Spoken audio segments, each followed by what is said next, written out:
Hi, I'm Mikkel Weber, founder and auteur of House of Peregrine. Expat, immigrant, pioneer, none of these were a fit, but Peregrine describes what we are all about perfectly. Those that craft their life story with intention. I've spent the last 6 years in awe of the life-changing connections and stories I have experienced while living abroad, and believe it is time for this adventure to be recognized, celebrated, and elevated to the life stage that it is. Through these interviews, I hope to connect those living internationally more deeply to both the place they are living and with themselves and those around them. We cover everything from international finances and meaning-making to global parenting and relationships to make your time abroad more intentional, edifying, and full of beauty. Find us at houseofperegrine.com, where you can find more ways to connect with the ethos of Peregrine. I hope you enjoy today's guest. Let's get started. Hello, everyone, and welcome back to the House of Peregrine podcast. I'm Mikkel Weber, and I'm so happy you're joining us today. I first met today's guest through a cartoon that was hanging just outside my house in the streets of Amsterdam, one that made me smile every time I passed it. It featured a king and a queen in a rather cheeky moment on a throne with a caption that read, "A true king knows who comes first." It was by today's guest, Jessica Stahl, the creator of Vanilla Cool Dance, a viral cartoon series and global movement that's changing the way we talk about sex, relationship, and self-expression. Jessica's work is bold, funny, and surprisingly tender, and her story, it's just as layered. She began her career in New York City's advertising world, but when something didn't feel quite right after a breakup, she bought a one-way ticket to Amsterdam, and with no job and no apartment, she had a backpack and a very serious question. What do I actually want? What followed was a year of communal living and a commitment to drawing something every day that was on her mind or her heart, or something that was coming up for her. It ended up unraveling years of old shame and led to the creation of Vanilla Cool Dance. What may have started as a way to reclaim her own story has since become a place where tens of thousands of people come to feel a little more seen, a little less alone, and a lot less ashamed. The message? There's no part of our humanity, whether it's sex, power, consent, that's too taboo to talk about. In fact, that's often where the most important conversations come to life. Jessica was recently named Sex and Relationships Creator of the Year and recognized by Cannes Lion as a global creative leader. Even more than the accolades she's acquired, what stands out about her is how she uses humor and cartoons to disarm, connect, and remind us that growth doesn't have to be serious to be profound. In short, Jessica has a rare ability to call people in instead of calling them out, and that leads to some massive breakthroughs and awareness. I'm so excited to share this conversation with you, and I hope you enjoy it. Thank you so much for joining me today, Jessica. I am so excited to have you on. Thank you so much for having me, and the nicest intro I've ever received. So thank you for that. Great. That's what I love to hear. I love to hear that. So I want to start out by you taking us quickly to that moment when you bought the plane ticket, one-way ticket to Amsterdam. Yes. Why Amsterdam? Just walk us through that moment. Yeah.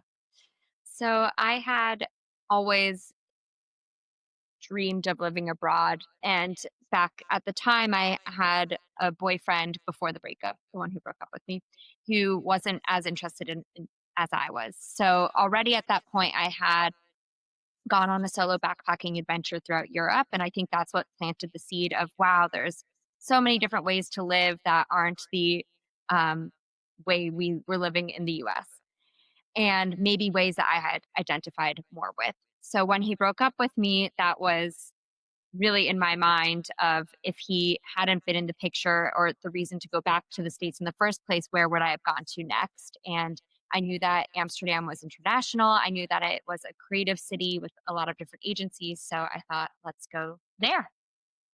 That's amazing. So you knew a little bit about it and decided, and you really leaped. You leapt. Like no job, no anything. You knew you wanted to maybe have a relationship with the city for a while. Yes, and I had never been here. I didn't look up the weather, so when I arrived and it was raining in the middle of November, I was completely caught off guard. But I think for me to, I have an easier time taking giant leaps than knowing all the details. Yeah. Do you think you're the kind of person that if you knew that it might have stopped you? Absolutely. Yeah. People asked why not the UK, like, oh, why are you not moving to London? And I said the weather.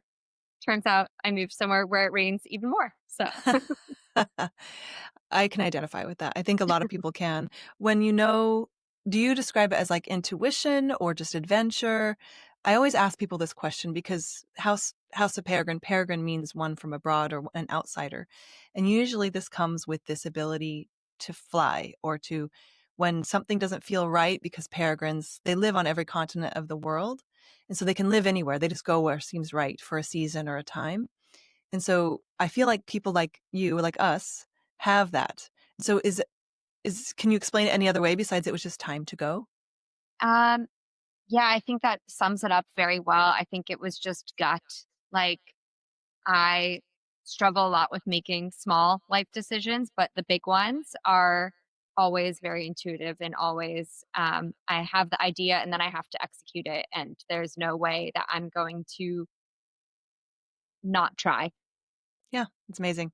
I love that. And I love connecting with people who are like that because it's really hard to explain. Does your family understand this about you? Yes, I think that they knew it before I did actually. So when I had told my mom that booked I was going to book a ticket, she wasn't surprised. I think she may be surprised that I stayed, but the idea of moving to Europe, I think she always knew that this would could happen for me. So I've Yeah. been very lucky in that to be supported. Yeah, nice. So they're kind of like, "Oh, Jessica, she's just like that." Um, yeah, maybe I don't give them the choice. I just am who I am and I'm lucky they love me Yeah. anyways. Yeah. Yeah. No, it's everyone has different experiences that way, but I think it's lovely that they know that about you and before you knew yourself. That's a beautiful thing. Yeah.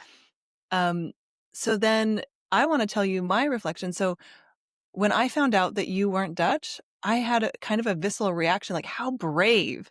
She just put their king and queen, and you've done several cartoons since.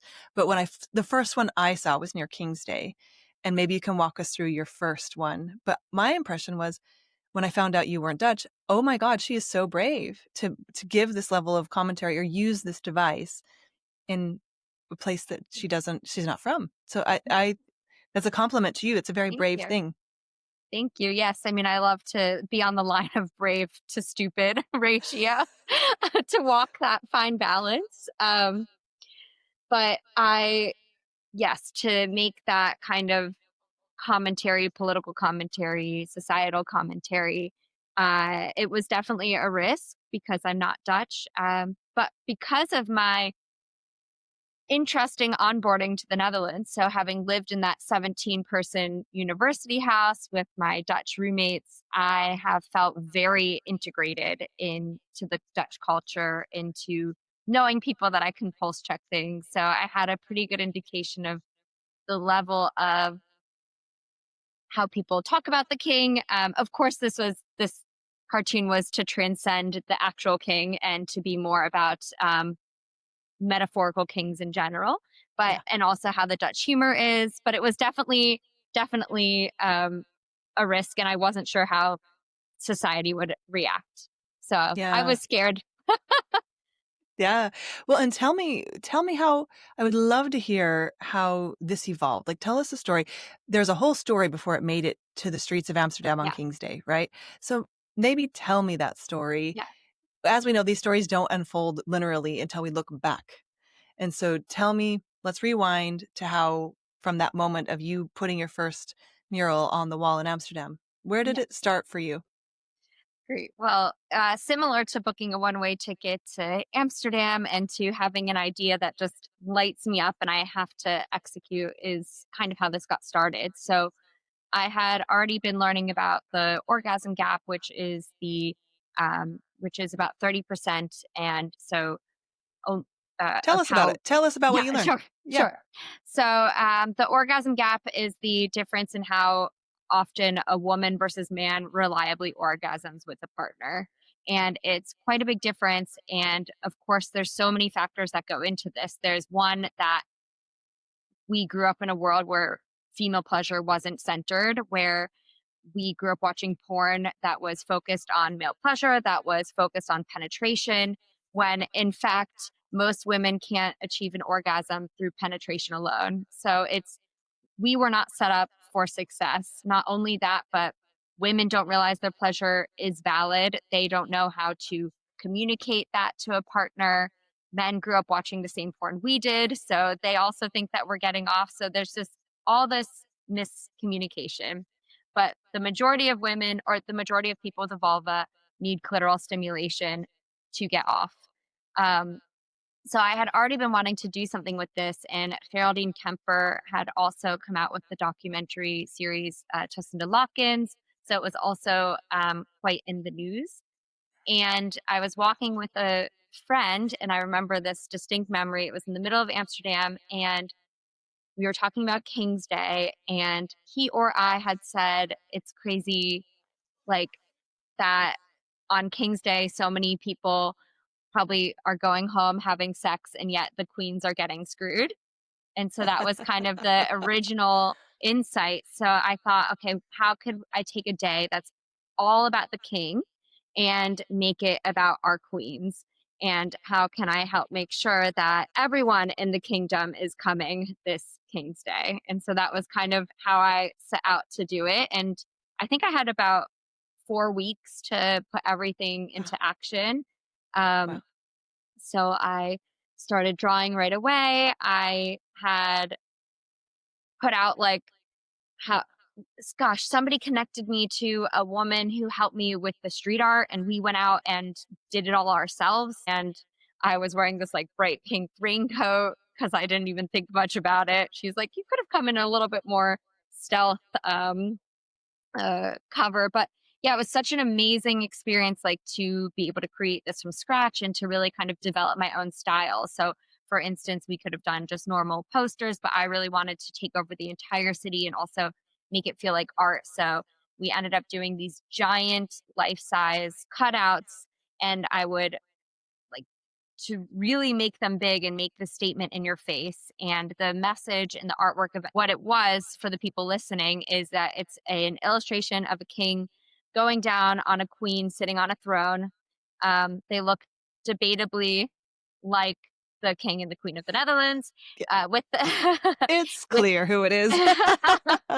with the message, a true king knows who comes first, and the king is wearing the sash that says "Close the orgasm gap." Mhm. And yeah, it's a very provocative artwork, but using this playful cartoon to make it more approachable. And we took over the city with these life-size cutouts, as well as thousands of stickers, and in all the bars and all the restaurants and on all the street poles. So the city was completely decked out in this message. Yeah, it was beautiful. I thought it was really fun. And and what was the reaction? Because I mean, it wasn't like you were being anonymous. It's not like you were hiding it, right? No, I had It like scan for a good time with my handle so people yeah, could find me.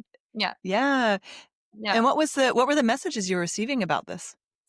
So mostly positive. I had the first message I received was I had put one up in Amsterdam South, which Mhm. was probably where they need it the most, but also where I got a message that was like, "How dare you put this porn up in front of children? I'm calling the police on you." And they found my number and like um, called my phone. So that was a bit intimidating. And I, you have to, when you put your art into the world, it takes a life on its own, and you have You to.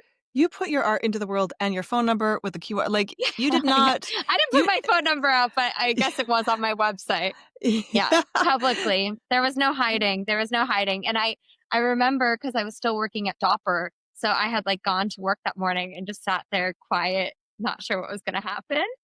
Um, and then I got this message and then I thought, oh, fuck, like, but, but I did say to him that, this was for me actually a learning opportunity and nothing is shown in this visual that's like, you don't really see anything. So, one, a child probably isn't going to understand it. And two, so many mothers and fathers have messaged me about how this cartoon has opened up a conversation that they can have with their children. Yep. So actually, and that is the majority of messages. It's like, I've had moms sending me like their kids sticking the poster and saying, I'm raising a true king, like that have opened the conversation to sex education with their children because of it. So that is incredible. I got very lucky because Geraldine Kemper loved the idea. So she was the first person to post a post having seen it on the street. And so it really picked it up, like the community in Amsterdam picked it up right away and everyone was looking out for it. So the messages were incredible. Women saying that they have never received so much pleasure in one night. Uh, The yeah, guys got but the message. They the understood the guys got assignment. the message. Yeah, yeah. Nobody wants to. Will go home after that and not try to be a king. Yeah. It was a public service. Yes, but I think I like to think. Yeah. Well, and with so many messages that are, I mean, this gentleman calling you he's not acting alone. This is a very common notion that children should be protected. But what we know is that children aren't protected from negative messages about the normalization of what sex should look like is, I mean, as much as we try, YouTube is a public space, or all these places where children go are not protected. So it's like, I see it as an inoculation. Like the kids are getting all these messages we don't want them to have, whether we want to or not. This is actually a really positive and Powerful playful message. message. Yeah. Yeah, and I think exactly what you're saying, that, and this kind of goes into effect in how I view how now they're doing age verification. I think in the United States, they're trying to implement this for porn. And it's such a double edged sword. Kids are going to access porn anyways. So we may as well actually be putting out porn or content or educational materials that are showing authentic pleasure, showing real bodies, showing like sex education and sex as not performative, but that's real. Because they are going to get around this, they are going to find it, and also this is an amazing opportunity to educate them. And that was what was so amazing to me, was all these parents that were coming to me saying, "Oh my gosh, like I my kid had these questions, and I was able to show them your art, like or like this helped me approach it in a fun way with them because it can be, I find talking about it awkward with them." So Yeah, it's a that's been cartoon. incredible. It's a You're not cartoon. Yeah, it's a cartoon. And that I think is part of the brilliance of how you approach this. Is it's a cartoon. They look very innocent. They look very like genuine. And genuine in the way like they're, this guy's like basically inviting everyone to be a king, right? It's Yeah. cool. So Yeah, it's calling in. It's like yeah, a calling in. positive message instead of calling people out. So it's also a positive message for men. Yeah. And so I have 3 questions, so I have to decide which way to go. But what I want to know is what your journey was to this, because it sounds like you're bringing the people in your community and your followers along on your own journey. And so maybe it didn't start with the breakup that brought you to Amsterdam, but tell me where your own journey started with the orgasm gap is it just one beginning of realizing, I mean, is the phrase that I could use for you that you realize we've been lied to? Yeah, I felt gypped. I felt like scammed by life, that I didn't realize that female pleasure was valid. And I think my journey with my cartoons is And it's been with sexuality, it's been with relationships. I think it started with, for instance, learning about attachment theory and learning, wait, you can say what you want in a relationship. Like that is allowed. I Yeah. didn't know that. I thought I was supposed to just be quiet. I thought that the anxious avoidant, the push pull relationships, the highs and lows were the only way. In fact, those were the aspirational way. So Yeah. I think it started just with relationships in general and realizing, wait, there's other ways that I can act, that I can be like to be closer to my authentic self. And then that also happened when it came to pleasure. I remember having a partner of mine, he went down on me. I had an orgasm and he kept going down on me. And I was like, I already came. And he goes, yeah, I know. Let's go for round two. And I was like, wow, I never knew that somebody could like care that much about my pleasure or even get pleasure from providing me pleasure. Cause Yeah. that was also for him as well. Yeah. And my own journey with that. And And I want to I'm ask sorry, yeah, right in there, yeah. do you feel part of this is cultural? Because I think, at least I'm also American, and so the messages we receive may be different because we grew up in different part of the countries and we're probably different generations. But I think it is a bit cultural. Do you think part of this transformation was a bit cultural?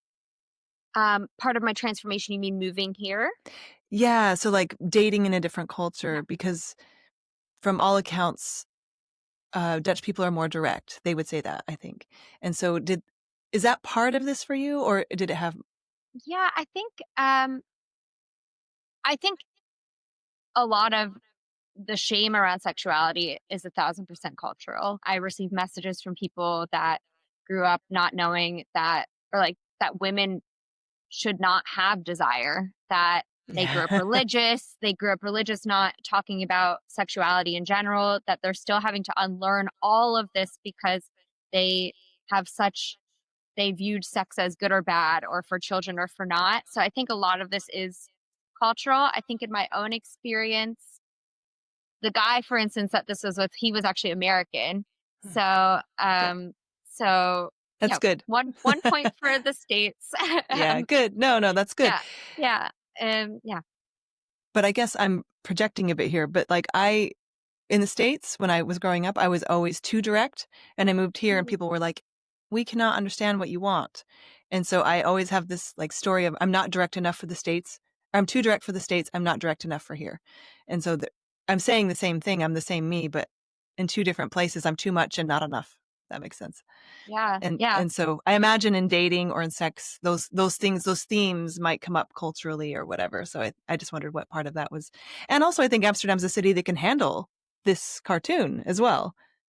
definitely, definitely. Yeah. And I think indeed I was coming here, I was dating all these different people, um, and I was being exposed to different cultures and how they view pleasure. And I mean, I definitely can see different lines of how this has translated throughout different cultures, but I would say the biggest thing was my evolution in myself. And I think being less dependent on which partner I happen to get and how they view my pleasure, and more Yeah. self reliant and realizing, okay, no, my pleasure is valid. And I think in the beginning of this, I had felt lied to. And my initial reaction was anger. So I've gone through a big evolution in that, and I think many can relate. You feel like you've been gypped. And so I had zero tolerance for anyone who didn't show that they valued my pleasure, and I would call them out. And Yeah. in more recent years, I've learned to call them in because you have no idea what their story is. And I've had amazing conversations with somebody who, with different people, one who never went down on me. And I had said to him, like, you never go down on me. And he said, oh, because all of his exes would push him away or they would feel insecure. And I'm like, oh no, I want that. And then he went down on me all the time and he Yeah. liked it too. Wow. And so I started to give people the space to meet me and explore things with more curiosity, because we all have so much shame, but all, every one of us, and we bring that all that baggage into the bedroom. Yeah, of course. It's so true. And I think that one person's journey usually is reflective of the collective. So I think that just because you are speaking about it, you're furthering the conversation. I think there's been a collective like awareness around this, and we don't ever think that men or women are sitting over there going, oh, good, that's all part of my evil plan. But calling out is then the process of being able to call in my Yeah. experience. So going through the calling out process is maybe as hard as it is to look back, or maybe it's not. It it ends up in a good place. Cool. So I want to circle back to how the cartoon started, because it didn't start with this one cartoon on the street. You already had the characters for Vanilla Cool Dance.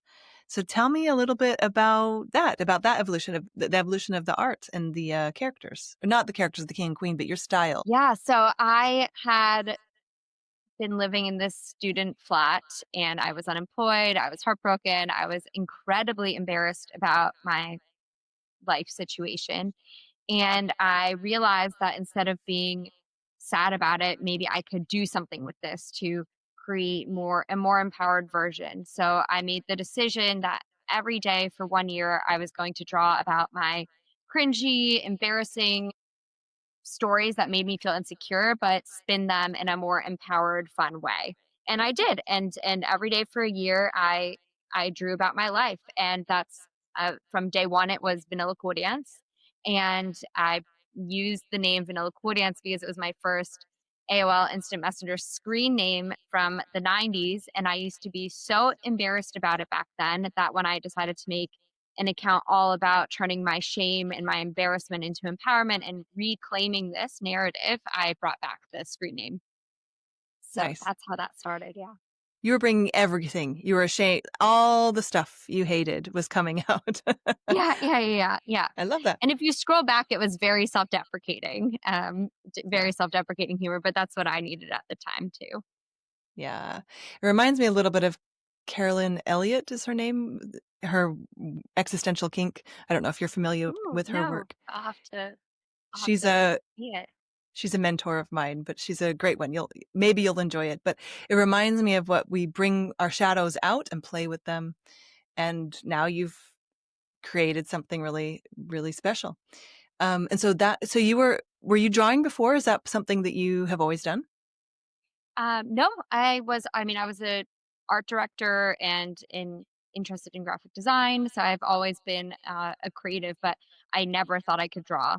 And I still wouldn't say that I could draw anything other than the current style that I have. And I think what inspired me was I took some Skillshare classes, and there was one by Mari Andrew. And it was more on what is the story that you want to tell and less on how does it look. And I also love, for instance, hyperbole and a half is another great example. And and Sticks, who is a street artist and has sculptures that are stick figures, but I find them incredibly emotional. And Yeah. so once I could get past that, then I started drawing, and my style kind of evolved into something very unique to me along the way. Yeah. Amazing. And so between this first, the king and queen thing was at least 3 years ago, the first one. Yeah, I think 4 years ago now. 4 years ago. Yeah. Yeah, okay. It was kind of like when we were all unfurling from COVID. I feel like Yeah. that was the moment. Like we were all kind of like crawling out. We were able to see each other, and then this was a moment for me at least where this appeared on the street, and it just made me laugh because it was something that was also I was like, did somebody read my mind or Yeah, I um think that was also part of it. It was the first King's Day indeed when we could all be back out in the streets, and I was like, yeah. we need to make sure we're doing this in the right way.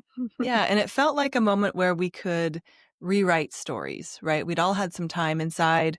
In Amsterdam, maybe not as much as other places. I don't know what your COVID was like, but mine was much more connected than a lot of other people, where we were being careful, but we were having coffee walks and these things. Yeah. But Yeah. it felt like there was street art again, or a sign of things being different. So that was nice. But since then, how would you say your message has evolved, or has it? Or I think you've really broadened your scope a bit, or maybe you have not. So Oh tell me. yeah. Well, I love that. I mean, I've done other street art since. So I've done work in the US after Roe v. Wade was overturned a few, yeah, I can't believe now I'm saying this, I guess, 4th of July's ago. So, with provocative artwork to raise funds for Planned Parenthood. Yeah. I have done pride campaigns in Amsterdam. And I would say that the scope of my work has evolved. I mean, I've niched quite a bit, but then of course it gets wider. So I have become more interested in exploring my own sexuality and different relationship dynamics and dabbling in different worlds like the kink community and the tantra community to understand what we can learn from those in terms of pleasure, in terms of communication. Yeah. And so those are some new areas that I've been exploring more in my work. Yeah. And I think that again, I think that it's such a brilliant way to explore them with a cartoon because these words, and I don't know if you're familiar, like I did a TED talk last year about finances and marriage and partnership and unpaid labor. And my initial idea was I wanted to compare it to like kink, like Mm, the way our economy works. We had to walk that back because when people hear these words, they can't they can't hit the palate. Like they can't hit mm, our brains without it being dangerous. There's all these words that we can't mm. these words are not neutral. No. And so the way that you're able to use them and with your cartoons makes it so people can actually, it gets to that free, at least my experience of them is it's a really brilliant way to get through to talk about something really important, like communication, like power, like everything that's everyone kind of wants to talk about or wants to, but we can't because the words have too much power. And so again, I wanted to do like, we're all in a big kink with finances. Like we're in a power game that we love. That's why it's still here. Like we Mm. rely on it. It gets us off. It makes us feel powerful. It makes us feel unpowerful. But that was I not would going have loved to come to your talk. to. We did not do it. We ended up doing it. Yeah. We ended up really walking it back because I didn't want the words to be lost. I didn't want the Mm, message to be lost. And mm. so what I love about your work is you're using, I love a lot of things about it, but what I think is that it's a brilliant move to use your cartoon, your medium, to explore these things and be so open with your, would you refer to it as audience, followers? Like, what is your word you use? Yeah, my community. Yeah, And your community. Yeah. thank you. Yeah, I cartoons just make it approachable and they disarm people and I think we need that when it comes to talking about this stuff. Unfortunately, we Yeah, need no, that. it Yeah. is what it is.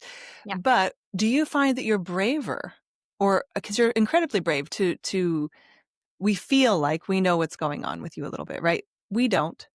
We don't really, but you're giving us these glimpses. And so do you think the cartoon makes you be able to say more than you would otherwise if you were just writing on Substack or something? Yeah. Yeah. And I do write on Substack and I Yeah. find it harder and I find it more vulnerable and more scary because the cartoon does create a small separation, even when I say it's about me. For instance, my following is so kind and I try to answer every single DM. I start sharing a little bit more on my personal account as well. I and on my Substack, and I am aware of like ratio of men to women. Maybe ends up being more men on Substack that follow me, and maybe it's because I put my photos as opposed to only cartoons. I'm not sure the reason, but I do notice that it makes me feel a little bit more vulnerable, especially as a woman working in this Yeah. space. So there Yeah. is a lot that the and yet I also find it important to show the human behind it because, for instance, I think there was a cartoon where it was about body hair, and then I showed like me, um, what is it like trimming my whiskers. And I think there is something grounding in the fact that, oh yeah, this is a real person too, and that does feel scarier, and that does feel more vulnerable in a way. But I think finding this balance of there is a human behind this, and yeah, adds a bit more depth and realness to it. Yeah. But it's also very brave because I Thank remember early in my career ending a few projects because I was physically afraid for my safety. And so that you're showing other women that it's okay to tell your story. And so I think that that's cool. But what I want to know is what you're learning about these things, because you're finding it very important to go on this journey, which I love. And you're sharing it with us, which I love. But what would you say you're learning? And you don't have to say, this is where you are in your process right now. I'm talking to you on this day. In 10 years, you might be somewhere different. But at this moment, what are you learning through tantra and kink and BDSM and all these things? What are your, like, report to us from the inside Yeah, for a yeah, second? sure. Gosh, so many things. I think that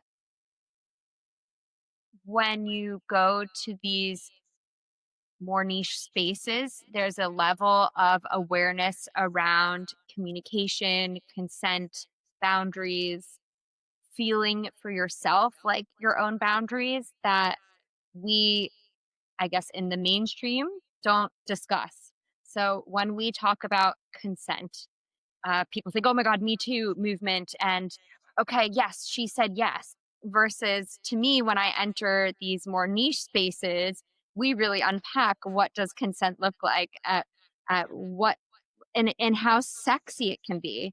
How Mhm. you can have a conversation with somebody and they say, okay, like my boundary is I want you to like lightly stroke my thigh and then your hand can hover above my penis, but I don't want like touch. Mhm. And you're like, oh, I didn't even think about something that like specific. And then Yeah. it gets you thinking like, where is my actual boundary? Because we're so used to saying yes, no, Black and and white. Yeah. black and white when there's all this grayness. Another thing that I recently learned is these temple nights in tantra. They ask you sometimes mid play, and you don't need to be playing, but mid experience, are you still where you want to be? Because maybe you don't want to be in the same place that you did 1 minute ago or where you want to be in 1 minute. And just constantly having these check ins Yeah. that these spaces have taught me the most is how to communicate boundaries, desire, and also how to connect better with myself to really feel in to me, even if I need to take a beat and come back to it. What is it that I really want? Yeah. Where is my boundary and am I being honest with the other person? Because when I overstep my own boundaries, even though it's not the other person's fault, that's also not nice to them. Like, that's Yep. also a disservice to the other person because they think you're enjoying yourself when you're really not. And so I've learned so much from these spaces. This goes way beyond sex, right? Oh, That yeah. This is th- this is cultural. This is in your everyday life. This changes your perception. Like I said, it changes my perception of the entire world economy. Like completely. this, again, these themes you get to explore because it's such an extreme. It's not extreme. We find it extreme, but it's not extreme. It's actually rather. It's a it's a transpersonal experience that helps you learn about yourself, and that's why it makes me sad that these words and these experiences are so taboo, but why I love that you're pulling them through in your cartoons because we can talk about them. And so what else? Like what is the most, maybe pull that through to being an international person. So you're living abroad now 6 years? No, it's longer. Almost 10. Yeah. Almost 10. Yeah, sorry. We're about the same. And I feel like what I can apply through these themes, communication, culture, I find them I find having a visa very dom sub. You know what I mean? Like I find these themes pull through for me in international living. And so how have you explored that at all? I'm just curious. I haven't, but I love that. And I mean, you think of all these. I mean, I'm in an incredibly privileged position to be here. I was able to get a Polish passport, but I know so many people that are trying to stay in the Netherlands, for instance, or trying to move, and they're definitely in a dom sub relationship with the government. You know, being and I haven't thought about it though, so I'm definitely going to think about it more after. But indeed, into how these similar to what you were saying about finance, how these themes that people are so afraid of talking about transcend into every relationship dynamic we have, career, like it's all in our interpersonal dynamics. Yeah. Yeah. And so I think what your work does is brings it out into the open, and maybe we'll start using different words, but I really think, not to be too dramatic about it, but I think these types of things can really change the world a bit. They can shift. They can shift the world a little bit just because we can talk about it through a cartoon, right? Yeah. But what I know from your work more broadly, your community, is that you really are living this, what you're giving to us. And so why do you think it's so important for you, for yourself, and for maybe your mission in life right now? Because I think you find this is one of the things you're supposed to do here, right? When you've opened yourself up to a lot of different spaces. So becoming sex educator, one of the sex educator of the year, or these things. What is it, do you think, that is emerging for you when you go into these spaces? Are you finding more safety in the world? Are you expressing different parts of yourself? Are you exploring different themes? Is there something? Sorry, I'm asking you such deep questions, but Yeah. I think you No, can do this it. is great. Yeah. Yeah, I think I am finally becoming the woman I was meant to be, and the woman wouldn't that would be if, if she didn't grow up, you know, learning to feel shame due to society, due to my lived experiences. And I think that that we're all born into this world free from shame, but along the way, we dim our light, we learn to make ourselves smaller, we stop communicating, and this permeates everything. This shows up in how we do our job. This shows up in what we believe we should, you know, how far we can go in life. And it just makes me so sad that nothing we feel is in isolation, and we all feel it. And nobody's talking about it. We are all, I have thousands of people that share their stories with me, and thousands of others that share the same story with me. So if it's so beautiful to realize that what you are going through alone, you're not so special after all. You're not going through it alone. All of us are going through something. And if we just talked about it more, we would be able to live so much more confidently, because it loses its power in conversations, and it loses its power in openness. Yep. And I think that's what my mission is. And I think through Vanilla Cool Dance, she started as a very aspirational character of mine and a part of me. And I think the longer I live with her and draw her and experience this, is I get to embody what I share with the world, and I become we start to merge. And we were not always like that, and now my character and myself have really started to find one another in the past 5 years, 4 years. Wow. Very, you're a method actor. Yeah, I'm method drawing. You're method drawing. No, I love it. That's perfect. Well, and I think all art is an expression of a part of ourself. And so Mm, it's cool to have that be a person. Well, it's personified for you, I yeah. guess. And so when you're drawing, you're pretty, like, it's pretty clear that you've had either an experience like it or a series of experiences like it.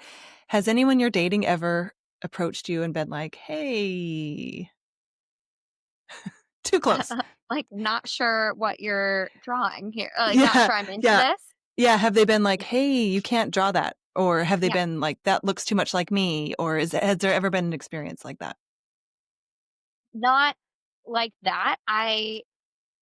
Luckily, my two, like, last boyfriends have both been amazing, and super supportive, and always would brainstorm with me even. So they would come up with ideas with me. I think it would be different if they it was one for one, but my male characters, especially, like, besides skin color and hair color, they have the kind of the same face. So Yeah. Okay. it's more anonymous. So I felt very supported by them. Recently I had a situation where I felt very uncomfortable and dismissed when meeting somebody's family, and he made me feel very uncomfortable whether or not he intended to with the work I do. So that was an unfortunate experience, but I I think this will always be a part of me, and obviously when I meet the right person, how much we share of our personal life is very open for discussion, but to be able to draw and process through art, that's something that I definitely want to keep. Yeah. No, that's amazing. And it's actually a really, I mean, maybe you feel this. I felt this as being an artist as a woman and being kind of more public about my life is it's not just my story. As a woman, it's never just your story. Yeah. So the heroine's journey, in my opinion, is a community story. Yeah, So I whenever agree. so whenever I'm telling my story, it's also my husband of 22 years' story. It's my kid's story. And so I always maybe I'm too sensitive about it, but I'm always editing very creatively what I tell and what I don't tell. And so I think it's really I would love if you would keep I would love to see Vanilla Cool Dance's take on motherhood, on, Mm. like aging, on, I hope you keep her with you as you go throughout your life. And you're younger than I am, but this level of bravery, in my opinion, is needed in women's stories. And so I Mhm. love that you're sharing it. So if I can give you that reflection, it's not easy. Um, and my partner and I did this with the TED Talk because it was his story too, because we've been Yeah, together so long. And that's a very tender process, I would say, with women's stories. And so I hope you keep doing it even past whatever, wherever life takes you. I hope you keep commenting and letting us in and softening and giving us these insights because they're invaluable. thank you. Yeah, and I really understand that the editing, and I think when you have other people involved in your story. And I notice that more when I write my Substack because it's longer Mhm. form. In a single panel cartoon, there's not so much. You're distilling a singular moment. Yep. And in those, I've really had no problem. And then when I start to expand on them in longer form storytelling, I have been more cautious or sensitive or, um, yeah, in my head about making sure I'm respectful or making sure the other Yeah. person has time to read it first. That I'm not causing harm accidentally by sharing my story. Yeah. But what I've noticed, at least, and what I would like to give to you is make sure you're not leaving parts out just to, I don't think you will do this, but there gets to a point where you can't not hurt people.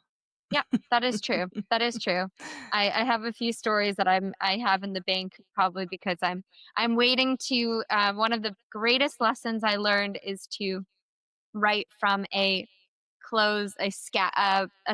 healed, not a healed wound but a scabbed wound, Hmm. because Not an when open you wound. are not an open wound, because when Yeah. you're sharing from an open wound, you're so exposed to the world's thoughts, and if you haven't processed it yourself, that can be very difficult. So that's been a big lesson to me to share from a scabbed wound, or there must be a better way to say this, a closed wound, than a bleeding Yeah. one. Yeah, that's such good advice. Yeah. And another story I heard is about a warrior who someone was convinced they were going to kill them, and they pull their sword out and they don't kill them.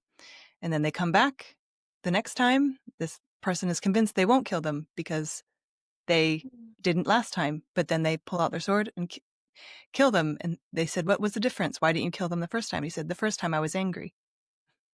Oh, that's so yeah, that's amazing. What a Yeah. story. Yeah. So, Now you can so kill him with a clear head. yeah, but also not in anger, right? Yeah, I love that. Sometimes things need to be done. And so this is what my last question is for you. Mhm. We're wrapping up on time, but you mentioned something that really resonated with me, and it's part of a movement which you said at the beginning you were very angry, and now you're able to call people in instead of calling people out. Tell me about that process. It's a really important process, collectively, relationally, women in general. And I hate to universalize your story so much, but you are a brilliant example of what's happening for a lot of women in general.